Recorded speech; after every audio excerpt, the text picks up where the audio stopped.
Yeah. You done fucked up about 300,000 on clothes and shit. You fucking tripping. You can't put none of that Fendi shit on your taxes either. None of that Gucci shit, the red bottoms, $2,500 little pouch. You can't put none of that shit on your taxes. You'll be mad as shit when you gotta go ahead and get that motherfucker 1.7 up. 1.7 up. Bitch gonna hurt. You gonna be trying to sell all that shit on eBay.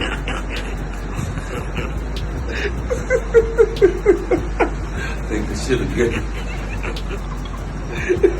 Tony the closer. That's who you gonna be, the closer. You try to get rid of these clothes. We having a closer out sale.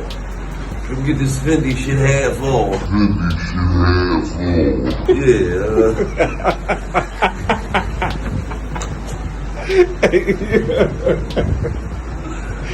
Fucking 300,000 on clothes. Oh shit.